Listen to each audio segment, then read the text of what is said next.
Alright. I'll make a new video for you. Here's a neglected bicycle. See if we can't get it up and running.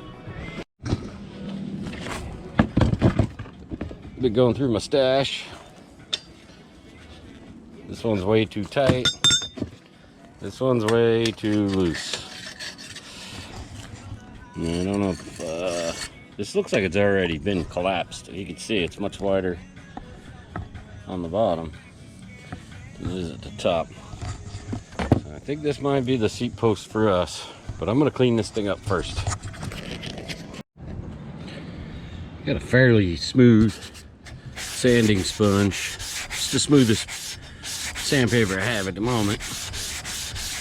It's really not good to scratch up the chrome. It really needs to be polished. That way it doesn't retain any water and it won't rust in the first place. But this is what we got. And at some point this seat post looks like it was painted black, but it lost all of its paint, which is understandable. But I'll just keep sanding on this. Got some rust dissolver.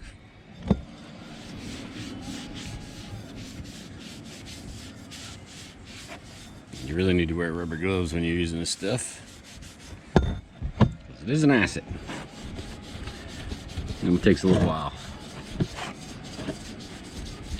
Once we get the rust dissolved, we can sand it up one more time and maybe get a coat of paint on it. So I'm gonna try to get this seat post to fit. I can kind of bend that, open that gap up a little. What I'm gonna do is just use my rubber mallet. She goes right in. Alright, I got my two best seats. This one's got a big crack right there. It's kind of big. We got a mongoose seat and it's got a few splits. I think we're gonna go with this one. It looks comfortable. We'll get it cleaned up before we put it on.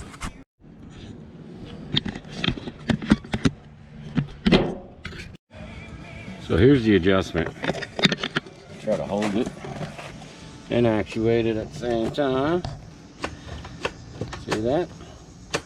So we're just going to loosen this cable, slide this arm forward, and then tighten her back up. See what happens. Alright, so this is 5mm.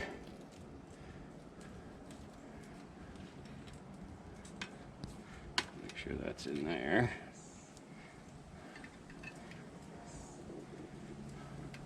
Wasn't even very tight in the first place. Got some pine needles stuck in here.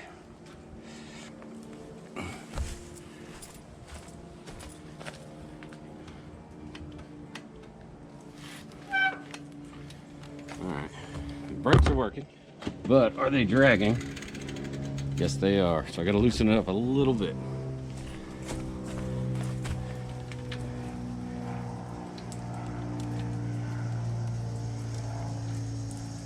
I want to have plenty of brake pedal, but I don't want them dragging.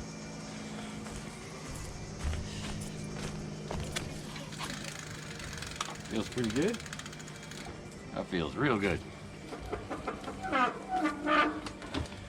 Okay, I got rear brakes. Front's very much the same as the back, just the caliper's much lower. Crack that bolt loose. Slide a lot of that cable tension out.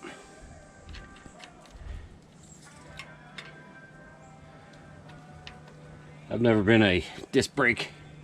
This is really one of the first disc brakes I've ever worked on bicycles. Alright, I think it might be dragging a little bit or had some bad bearings, but we got good brake pedal. Alright, let's move on to adjusting the gears. To the indicator, according to the shift indicator, I put it all the way to gear 7, which is the top gear, which is supposed to be all the way down here, and you can see she's just not making it down. So let's get that adjusted. Alright, 9mm. Let's crack this thing loose. Look at that, popped right out.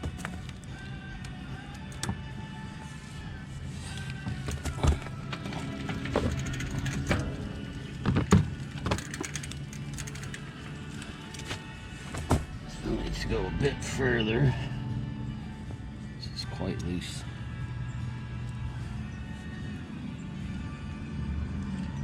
It's not the cable holding it back.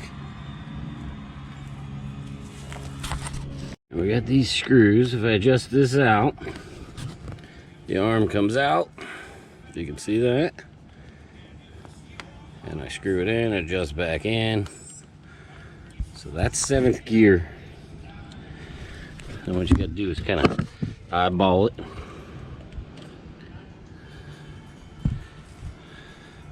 I don't know if your eyeball's as good as mine, but right about there looks good. Now we're in 7th gear. We want to make sure that all these cables are seated in where they're supposed to be. Follow them right to the back.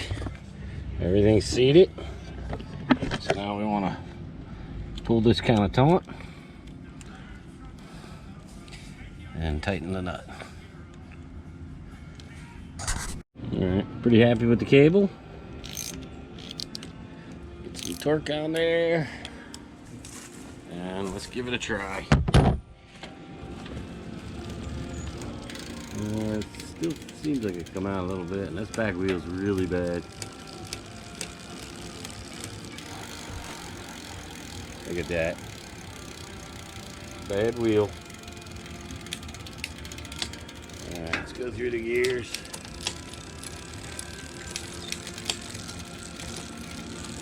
There it went. Jumped all the way up to 7th gear. Now I got with the screwdriver. It's this one.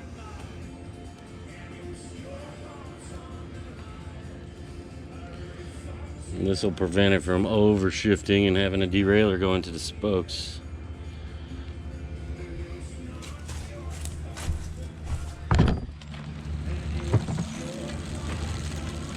Yeah, this back wheel's kind of shot. This bike's been through some abuse. Alright, we're going to do the same thing here. Chain ring. Let's see what happens. Oh, see it dumps it right off. So that means this derailleur is coming in way too far. So let's get the screwdriver and adjust that. You can see the 2 adjusting screws right here and here. Would be nice if I had a bike stand, but I don't. So we just work on the ground.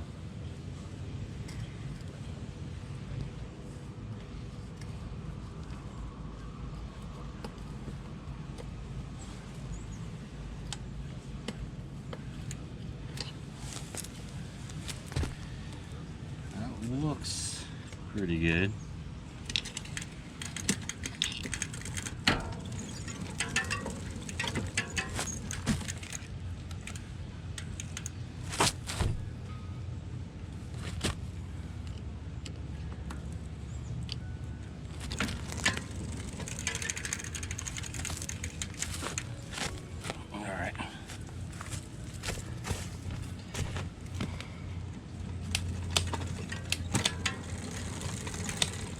Alright, there's our next problem. The shifter indicates it's already in the 3rd ring. Let's move this up here. Not too much fuss. And we'll adjust the cable. That was a cat falling out of a tree. Alright, that's missing its oh, they had it on the wrong side. This cable's supposed to be in here. Somebody had it bolted down right there. So we'll fix that. Alright, I don't know if I can do both of these at the same time, but I click once here. She should jump up to the next sprocket. She does.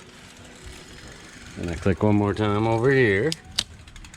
She should jump up to the big chain ring. She looks good. Like I said, this back wheel is shot. Alright, let's get to cleaning this bike up. Put some air in the tires. Work on some of these rust stains. Let's get this thing cleaned up. Take it for a ride. It's the next day. Back onto the bike. You can see the rust neutralizer has done its job. Like I said, it's very acidic, so it's important that we wash it all off. And I have some dish detergent, paintbrush, and a rag. Water down. Let's get to washing.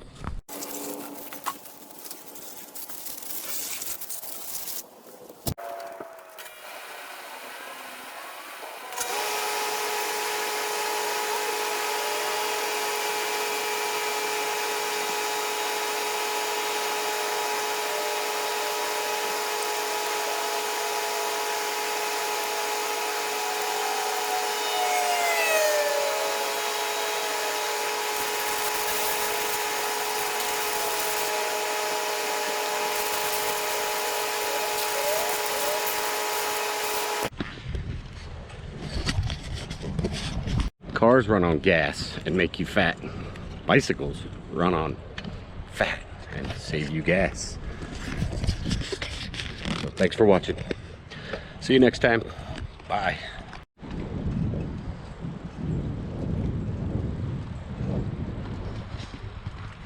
Bicycles always put a smile on my face.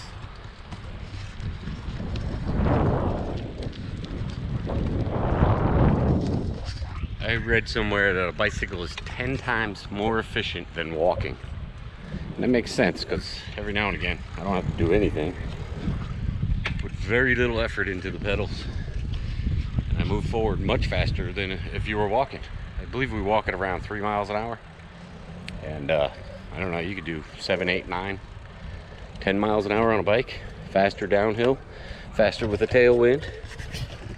So we'll see you guys.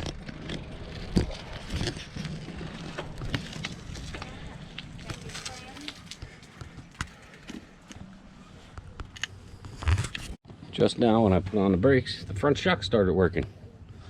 They all come back. What's up, Bella? What you doing, girl? How you doing, Pop? What you doing, Bella? Huh? You a good girl? You a good girl?